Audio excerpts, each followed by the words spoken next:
E aí, turminha, tudo bem com vocês? Estamos de volta para mais uma videoaula de Geografia, dessa feita para você, aluno da segunda série do ensino médio. Como vocês sabem, eu sou a professora Miriam Lira, ministro aula de Geografia na rede estadual do estado do Acre. Quero mandar aquele abraço para os meus colegas do Colégio Acreano e também para os meus alunos aí do Colégio Acreano, tá bom?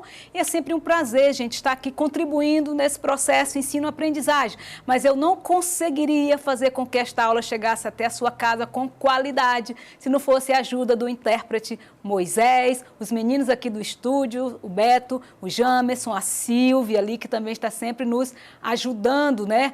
Para que a gente consiga transmitir esta aula com qualidade, para que você consiga também ampliar aí os seus conhecimentos na área da geografia. Então vamos ao que interessa, vamos à nossa aula de hoje, você vai gostar porque ela é uma continuação praticamente da aula anterior. Se você assistiu a minha aula anterior, eu acredito que assistiu, nós falamos da bipolarização. Hoje nós vamos falar da bipolarização até a multipolarização. Quase não sai, né? São dois nomes assim bem parecidos e difíceis de falar. Mas vamos relembrar um pouquinho o que foi a bipolarização para poder entender aí a multipolarização, tá bom? Então, o tema da aula é do mundo bipolar à multipolaridade. Você lembra ainda o que é o mundo bipolar, que foi comentado na aula anterior? Se você disse bipolar, quer dizer dois sistemas de poder. Quem eram esses dois sistemas de poder? Se eu estivesse na sala de aula, acredito que a galera já estaria respondendo, né? Mas você respondeu aí na sua casa, faz de conta que eu escutei. A bipolarização, dois sistemas de poder, capitalismo e socialismo. Aí vem outra pergunta, quem representava cada sistema desse, né? Então, nós temos aí os Estados Unidos, que representavam o capitalismo, e a União Soviética, que representava o socialismo. Então, havia o poder concentrado na mão desses dois aí, né? Isso aconteceu quando? Ao final da Segunda Grande Guerra, isso em 1939, 1945, que surgiram essas duas grandes potências mundiais, que emergiram as nações políticas militarmente, né, como os Estados Unidos e a União Soviética. Quem não lembra da famosa Guerra Fria, que foi uma guerra de ideologia, né, de quem... aquela questão de conseguir aliados para o seu lado, né? Então, foi uma disputa política militar que marcou a antiga ordem mundial. Qual era a antiga ordem? A da bipolarização. Os Estados Unidos e a União Soviética. Nós aprendemos na aula anterior que, ao final aí da Guerra Fria, quem conseguiu continuar sendo uma grande potência foi os Estados Unidos, o socialismo sucumbiu. Então, os Estados Unidos conseguiu mais aliados, ele concedeu empréstimos, a gente vai relembrar um pouquinho disso aí que a gente comentou na aula anterior, para você entender o que é a multipolarização, que é o que nós estamos vivendo atualmente, que é a nova ordem mundial, certo? Então, houve nesse período aí da bipolarização a ajuda e cooperações dos Estados Unidos, União Soviética e outras nações a fim de expandir o seu domínio. Nós comentamos sobre o Plano Marshall e o Plano Molotov. O Plano Marshall, os Estados Unidos estavam ajudando aí os países europeus que foram arrasados, inicialmente eram os países da Europa, depois se expandiu para as demais, que foram arrasados aí com a Segunda Guerra Mundial e que precisavam, né, de ajuda. E, em contrapartida, né, a União Soviética criou o plano Molotov, que ele também concedia ajuda a países, mas ele favorecia mais aí aos países da Ásia, né? Mas ele também estava aberto a outros países que quisessem ter essa ajuda. Nós sabemos aí que os Estados Unidos e a União Soviética, a intenção não era a preocupação com os povos, com aquelas nações, não. A intenção era conseguir aliados, né? Porque ele concedendo empréstimos, aqueles países ficariam devendo para ele, de certa forma, se tornariam aliados deles. Então, a ideia principal, tanto do plano Marshall como do Molotov, era esta, conseguir aliados, certo? E nós tivemos também a OTAN e o Pacto de Varsóvia, bem parecido com os dois anteriores, mas essa daí estava mais para a ligação militar. Eles queriam países aliados para terem ao seu lado, caso houvesse novamente uma guerra, uma investida de países contra eles. Então, eles teriam aliados ao seu lado, né? O outro era conceder empréstimo e o outro era só garantir que aqueles países estavam ao seu lado caso houvesse uma guerra, caso houvesse um confronto, tendo em vista que a Guerra Fria não houve um confronto armado, mas houve uma guerra de ideologias ali, onde um não se ligava ao outro, e cada um tentando buscar seus aliados, e havia uma ameaça no ar. Né, saber se alguém estava construindo uma bomba atômica, um míssil, alguma coisa do tipo. Havia, de uma certa forma, uma grande ameaça no ar, mas não chegou a ter uma guerra de fato. Mas não custa nada prevenir. Então, a ideia desses dois aí, a OTAN e o Pacto de Varsóvia, era uma prevenção em relação a isto.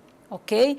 E o que seria, então, o mundo multipolar, a nova ordem mundial? Né? O mundo multipolar é uma nova organização geopolítica, de forma que há distintos centros de poder, exercendo influência no campo político, econômico e militar. Nós sabemos que o mundo, ele gira em torno aí do poder. E o poder vai estar em quê?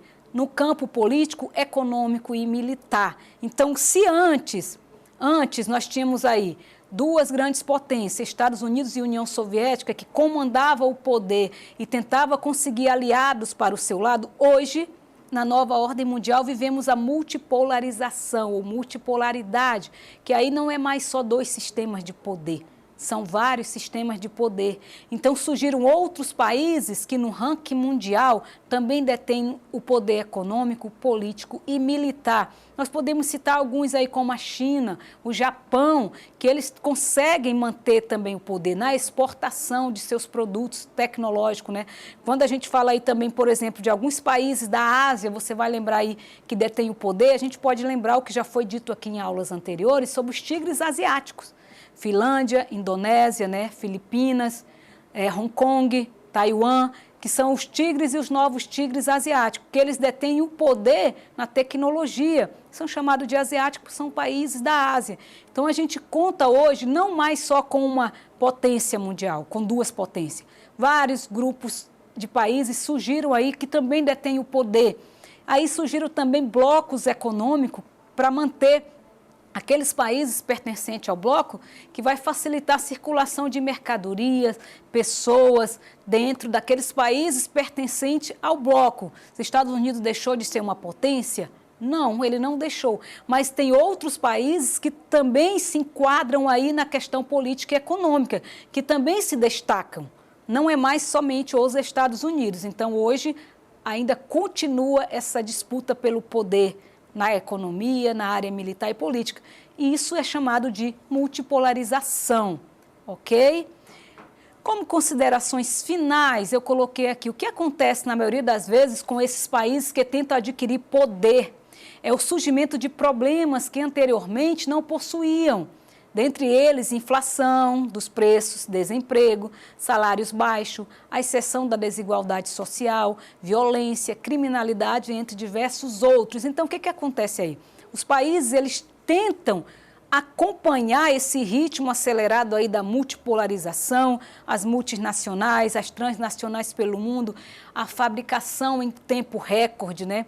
A lei da oferta, da procura. Então, há uma busca grande pela questão da economia, sem se preocupar com a questão ambiental, por exemplo, com os impactos ambientais que acontecem, né?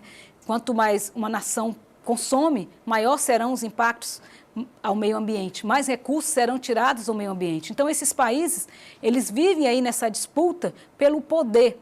E em alguns casos, eles não conseguem manter esse equilíbrio e vai gerando desemprego nesses locais, porque a máquina vai substituindo o homem também, vai gerando também violência, não é?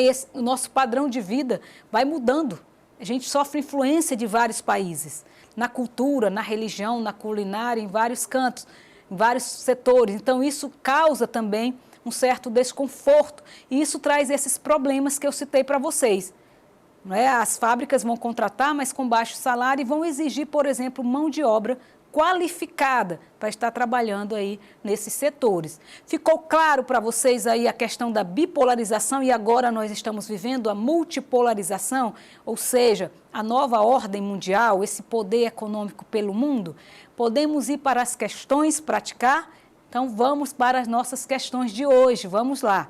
Primeira questão, a nova ordem mundial é caracterizada por vários polos de poder, ou seja, vários países ou grupo de países que detêm determinado protagonismo em nível mundial, seja no plano político, seja no econômico. Desse modo, a nova ordem mundial é definida pela letra A, bipolaridade, B, neutralidade, C, homogeneidade, D, multipolaridade e letra E, unipolaridade. O que marca a nova ordem mundial? Qual a característica da nova ordem mundial? Muito facinho, né? Se você marcou a D, é claro que você acertou, né? A principal característica da nova ordem mundial é a multipolaridade, falamos a aula inteira sobre isso. Ou seja, hoje há vários centros de poder político e econômico no mundo. Ficou de fora aí a bipolaridade e hoje nós vivemos a multipolaridade. Parabéns aí a você que acertou, ok? Vamos fazer mais uma? Vamos lá. No que toca à questão econômica, a nova ordem mundial resignificou a distribuição do poder econômico no globo, sendo uma consequência desse processo. O que é consequência aí da nova ordem mundial?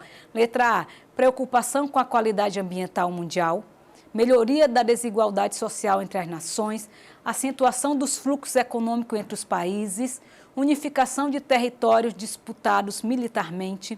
E letra E, a cessão de movimentos de segregação racial. O que caracteriza aí, gente, a nova ordem mundial? Vamos lá? É claro que você marcou a letra C, né? A nova ordem mundial resultou em uma ampla rede de fluxo econômico entre os países, já que o desenvolvimento dos transportes, das comunicações, advindos, né, da globalização, propiciou o crescimento do comércio mundial, a ampliação das áreas de influência dos países, né? Houve todas essas mudanças aí no que diz respeito aí à nova ordem mundial, que na realidade recebe também o nome de multipolaridade, vários blocos de poder, né? E continua crescendo. Apesar dos problemas, ainda tem muitos países lutando aí para se manter firme aí no mercado mundial, né, com a sua economia, na área política e militar e tentando avançar cada vez mais. Então, gente, chegamos ao final aí de mais uma aula aí, fechando aí o conteúdo da bipolarização iniciado na aula anterior e fechamos hoje aí com a multipolarização.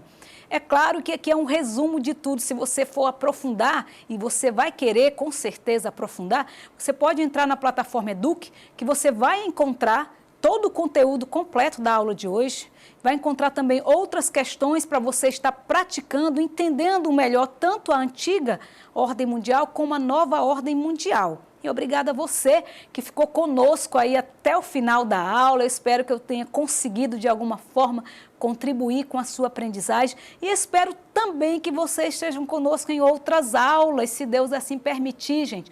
Um forte abraço a todos, fica na paz de Deus e que Ele abençoe suas vidas. Tchau, tchau.